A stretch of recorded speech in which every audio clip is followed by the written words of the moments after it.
가죽공예를 시작하고 싶으신데 처음 보는 도구가 너무 많죠? 필요한 것만 합리적으로 구매하실 수 있도록 가죽공예 입문자용 도구와 용도 제가 알려드릴게요. 가장 먼저 가죽칼 혹은 구두칼이라고 부르는 칼입니다. 가죽, 보강재, 패턴, 안감 등 모든 재료를 자를 수 있기 때문에 유용하고 특히나 넓은 날을 가지고 있어서 두꺼운 가죽을 자르는 데 적합합니다. 다만 칼의 사용법을 배워야 하기에 초보자분들에게는 어려울 수 있고 사용 시에 날을 갈아서 사용해야 하기 때문에 번거로운 점도 있습니다. 그래도 가방의 난이도가 높아지면 질수록 칼의 필요성이 커지기 때문에 지금 당장은 아니더라도 나중에는 가죽칼을 사용하시면 좋다고 말씀드리고 싶습니다. 칼날의 너비는 다양한데 25에서 30mm 정도의 날이 무난하고 왼손과 오른손잡이용으로 구분해서 구입하시면 됩니다. 패천이나 동경수차 등이 입문자용으로 적당합니다. 가죽칼이 어려우신 분들은 일반적인 문구용 칼도 나쁘지 않습니다. 다만 칼날이 중요한데요. 일반적인 날보다 날의 각도가 더 낮은 30도 칼날을 사용하시면 절삭력이 높아서 가죽도 쉽게 자를 수 있습니다. 다만 이런 류의 커터칼은 가죽의 단면이 사선으로 잘릴 수도 있기 때문에 그 부분은 주의하셔야 합니다. 가죽공예에서는 쇠로 된 자를 주로 사용합니다. 가죽을 자를 때 힘을 많이 주게 되는데 플라스틱 자는 칼에 잘려나가는 상황이 생기기 때문에 꼭 쇠자를 사용해 주세요. 15cm, 30cm, 60cm, 100cm 4가지를 주로 사용하고 평균적으로 30cm 자의 사용 빈도가 가장 큽니다. 엣지 베벨러입니다. 통가죽 재단 후 모서리를 정리해주는 도구입니다. 베지터블 가죽 작업에서 주로 사용하고 크롬 가죽 작업에서는 거의 사용하지 않습니다. 저렴한 것으로 구입해서 잘 갈아 쓰시면 되고 가격은 만원에서 2만원 선입니다. 디바이더입니다. 가죽의 바느질 라인을 표시하는 도구입니다. 손바닥 크기 정도로 너무 크거나 작지 않은 것으로 고르시면 됩니다. 주로 바느질 간격을 맞추고 가죽에 금을 그어서 표시하는 용도로 사용하는데 사용법에 따라서는 원을 그리거나 간격을 재는 용도로도 사용할 수 있습니다. 가격은 만원 미만입니다. 목타입니다. 가죽의 일정한 간격에 구멍을 뚫어주는 도구입니다. 사선형과 다이아몬드형, 송곳형 등 여러 형태가 존재하는데 일단 입문자분들께는 다이아몬드형을 추천합니다. 다이아몬드형 목타를 추천하는 이유는 몇 가지가 있는데요. 첫째는 가격이 저렴합니다. 날수에 따라 만원에서 2만원 선에 구입이 가능합니다. 사선형에 비하면 5분의 1이나 10분의 1 정도 가격이라고 보셔도 됩니다.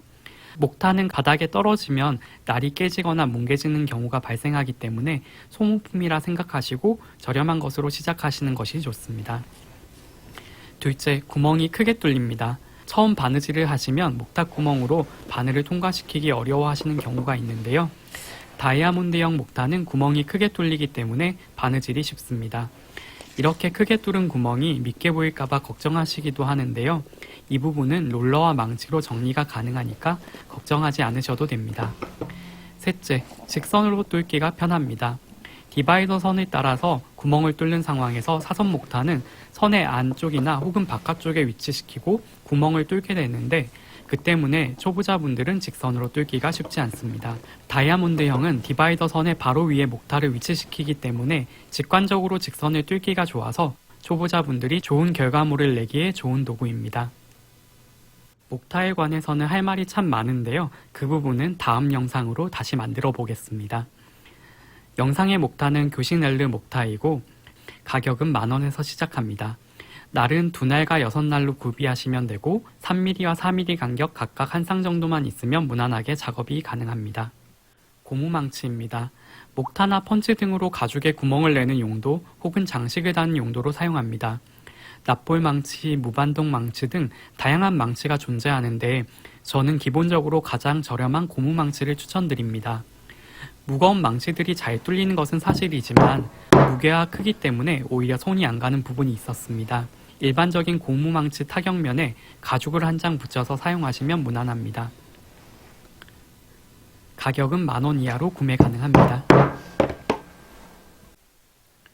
송곳입니다. 송곳은 원형 송곳과 마름 송곳이 있는데요. 날의 모양에 따라 다르게 사용됩니다. 원형은 기본적인 뚫기와 마킹 등의 용도로 사용됩니다. 끝이 너무 날카롭지 않은 종류로 가장 저렴한 것을 고르시면 됩니다. 마름 송곳은 역할이 조금 다른데요. 목탈을 대신해서 가죽을 뚫을 때 사용이 가능합니다. 간격이 애매해서 목탈을 사용하기 어려운 위치나 입체적인 작업에서 목탈을 대신해서 작업도 가능합니다. 저렴한 종류 중에 고르시면 되는데 날의 형태가 다양하기 때문에 본인이 사용하시는 목타의 모양이나 날 크기에 맞추어서 사용하시면 더 좋습니다. 가격은 각각 만원대입니다. 펀칭보드와 코르크판입니다. 펀칭보드는 수지판이라고도 부르는데요. 목타나 펀치를 사용할 때 날이 상하지 않도록 도와줍니다. 코르크판은 송곳으로 구멍을 뚫을 때 주로 사용합니다. 입체적인 작업 시 아래에 받쳐주는 역할로 사용하고 평소에 바늘을 꽂아두고 보관하는 용도로도 사용 가능합니다. 너무 얇은 것보다는 도톰한 종류들이 사용이 편했고 크기에 따라 가격은 다르겠지만 대략 만원 선이었습니다. 바늘입니다. 가죽 바늘은 일반적인 수혜용 바늘에 비해 끝이 뭉툭하고 바늘이 두꺼운 편입니다. 힘을 줘서 바느질을 해야 하는 상황이 많기 때문에 일반 바늘을 사용하시면 손이 찔리거나 엉뚱한 곳으로 가죽을 뚫고 나올 수 있습니다. 꼭 가죽공예용 바늘을 사용하시는 것이 좋습니다. 대표적인 것으로 존 제임스사의 4호 바늘을 주로 사용합니다. 바느질을 위해 최소 단위 2개가 필요한데 바늘을 잃어버리거나 구부러지는 경우가 많아서 한 쌈인 20개를 구매하시는 것이 좋습니다. 가격은 한 쌈에 만원 선이었습니다. 포니입니다. 포니는 바느질 시 가죽을 고정해주는 도구입니다. 포니가 없으면 양손에 일정한 힘이 전달되지 않기 때문에 바느질이 고르게 나오지 않기도 하고 바느질하는 자세도 불편하기 때문에 장시간 바느질 시 피로도가 많이 쌓이는 편입니다. 포니는 크기에 따라 테이블용과 바닥용 포니로 나뉘어지는데 가격이 만원에서 몇십만원 선까지 다양합니다. 추천드리는 것은 사진상의 포니로 초록창에 포니라고 검색하시면 바로 나오는 제품입니다. 가격은 만원 정도로 매우 저렴하지만 가죽의 고정부 사이즈가 적당하고 아래로 비어있는 공간이 충분해서 소품부터 가방까지 대부분의 작업 시에 무난하게 사용이 가능했습니다. 초기에 사용해보시고 추후에 더 좋은 것으로 구매하시는 것도 나쁘지 않을 것 같습니다. 롤러입니다. 가죽 바느질 후 실 정리용으로 사용하거나 가죽의 본딩 후 부착 시에 결합을 더 단단하게 하는 용도로 사용합니다. 롤러의 너비에 따라 다양한 종류가 있는데 3cm 정도 되는 제품을 무난하게 자주 사용하고 있습니다. 가격은 만원 정도입니다. 우드 슬리커입니다.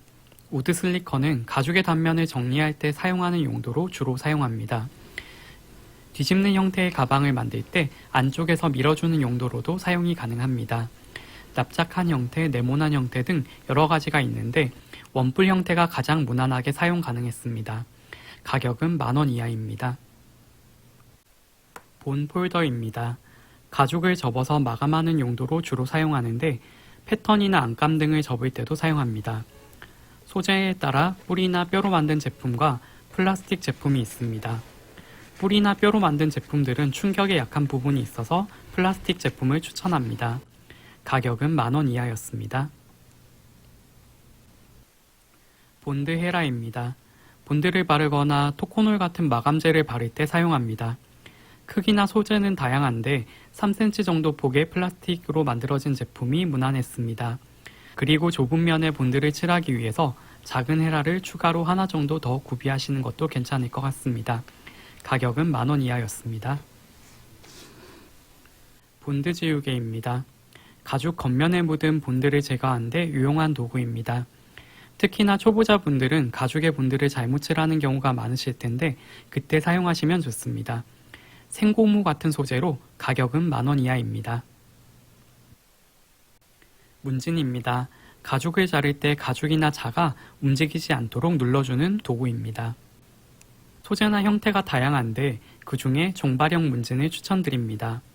종발형 문진은 장식 등을 달 때 아래에서 받쳐줄 수 있도록 오목한 홈이 파져 있는 형태의 문진입니다. 문진과 종발 두 가지 용도로 다 사용할 수 있어서 추천합니다. 문진은 보통 하나 이상 구비하시는 것이 좋습니다. 가격은 만원 선입니다. 라이터와 쪽가위입니다. 가죽공예를 하다 보면 무척 손이 많이 가는 도구입니다. 실을 자르고 마감할 때 원단의 마감이나 지퍼 마감 등 자주 사용하는 도구입니다.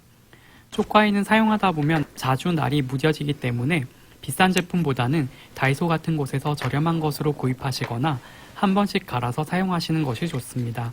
라이터는 가스를 충전할 수 있는 것으로 주둥이가 긴 형태가 편리합니다. 주로 사용하는 4가지 펜입니다. 다색 볼펜과 네임펜, 음펜, 그리고 초자고입니다. 다색 볼펜은 패턴을 만들 때 색상별로 표기를 달리해주는 용도로 사용합니다. 패턴 제작 시에 주의사항이나 시접, 여유분 등을 구분해서 표시하기에 색상이 다양한 것이 좋습니다. 네임펜은 금속 등에 지워지지 않게 표시하기 위해서 사용하는데요. 지퍼나 금속 장식, 금속 프레임 작업 시에 주로 사용합니다. 음펜은 가죽의 패턴을 옮기거나 마킹을 위해서 사용합니다. 가죽은 일반 볼펜으로는 잘 표시되지 않아서 음펜을 많이 사용하는 편입니다.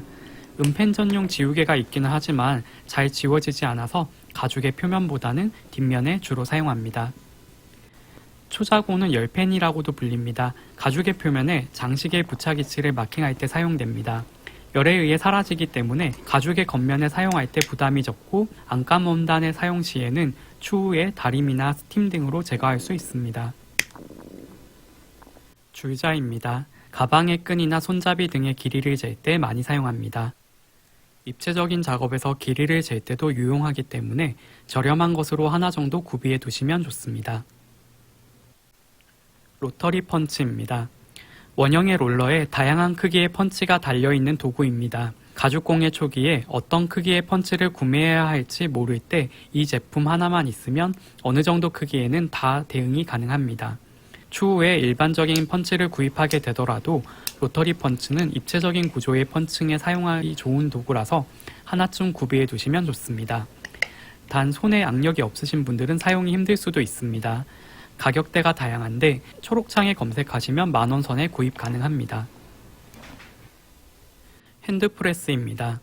목타나 펀치를 눌러서 가죽을 뚫어주는 도구입니다. 아래에 수지판을 놓고 사용하는데 집에서 가죽공예를 할 때 소음이나 진동이 부담스러운 상황이시면 꼭 구매하시기를 추천드립니다. 망치질이 어색하시거나 힘이 부족하신 분들께도 추천드리고 싶습니다. 망치로 구멍을 뚫을 때보다 힘이 훨씬 덜 들어가기 때문에 크기가 큰 펀치류도 뚫기가 편했습니다. 가격은 6만원 선입니다. 로터리 커터입니다. 얇은 원단이나 가죽을 직선으로 자를 때 유용한 도구입니다. 자를 때 원단이 밀리지 않아서 하나쯤 구비해 두시면 편리합니다. 가격은 만원대부터 다양한데 다이소 같은 곳에서도 구매가 가능합니다. 이상으로 도구 설명이었고 지금부터는 기본 재료 설명을 해드리겠습니다. 첫 번째로 토코놀입니다. 베지터블 가죽의 단면 마감이나 뒷면 마감에 주로 사용합니다. 크롬 가죽 사용 시에는 사용하지 않지만 초보자 클래스에서는 베지터블 가죽 사용 빈도가 더 높아서 작은 통으로 하나 구비해 두시면 좋습니다. 가죽의 단면에 바르고 우드 슬리커로 문질러서 마감을 하고 있습니다. 가격은 용량에 따라 만원에서 2만원 정도입니다. 본드입니다. 가죽 접착제로 주로 스타본드 950과 스타본드 B5를 사용하고 있습니다. 본드는 종류가 다양하고 용도도 다양해서 나중에 따로 영상을 만들어 보도록 하겠습니다. 스타본드 950은 접착 후 바느질을 하지 않아도 될 정도로 강력하게 접착이 되는 본드입니다. 주로 지갑이나 노트류, 끈 등을 만들 때 사용합니다. B5 본드는 가죽의 전면에 발라서 점착식 보강제 부착 시에 주로 사용했고 바느질을 하지 않으면 나중에 접착력이 떨어질 수도 있기 때문에 바느질을 해서 마감하는 곳에 주로 사용했습니다. 둘 다 소분된 것으로 구입하시거나 작은 통으로 구입하시면 됩니다. 수성 본드는 추천하지 않는 게 우리나라는 장마철 같이 습한 시기가 있기 때문에 수성 본드의 접착력이 1년도 못 가서 떨어지는 경우가 허다합니다. 그래서 호흡기 질환이 있으시거나 가임기 여성분이 아니시라면 수성 본드는 그다지 추천하지 않고 만약에 사용하시더라도 본드만으로 마감하기보다는 바느질 마감을 필수로 해주시는 것이 좋습니다. 엣지코트입니다. 엣지코트는 워낙 종류가 다양하다 보니까 한 가지를 추천하기는 어려운데요. 저는 일단 베이스 코트와 컬러 코트로 나누어서 사용합니다. 베이스 코트 혹은 훈오리 혹은 투명이라고 불리는 엣지 코트인데요. 가죽의 요철을 커버하는 용도로 사용합니다. 화장품으로 치면 프라이머 같은 용도라고 생각하시면 됩니다. 베이스 코트는 국산 베이스 코트가 가장 무난하게 성능이 좋았습니다. 컬러 엣지 코트는 베이스 코트를 2에서 4회 정도 발라준 이후에 얇게 컬러층만 올리는 방식으로 사용하고 있습니다. 베이스 코트 없이 컬러만 여러 번 바를 때보다 단면 정리가 쉽고 비용적으로도 유리합니다. 컬러 엣지 코트는 페니체가 컬러가 다양해서 좋았고 작업 시마다 가죽에 맞춰서 하나씩 구입하시는 것을 추천합니다. 조색을 잘 하시는 분이시라면 국산 엣지 코트를 빨, 로, 파, 흑, 백으로 구입하시고 조색해서 사용하시는 것도 괜찮습니다. 가격은 작은 통으로 3,000원에서 5,000원 정도 선입니다. 실입니다. 가죽 공예용 실들은 브랜드도 다양하고 특성도 다양해서 이것도 따로 영상을 찍어서 자세히 리뷰해 보겠습니다. 일단 가죽 공예용 실들의 특징은 늘어나지 않고 두께가 비교적 두꺼운 편입니다.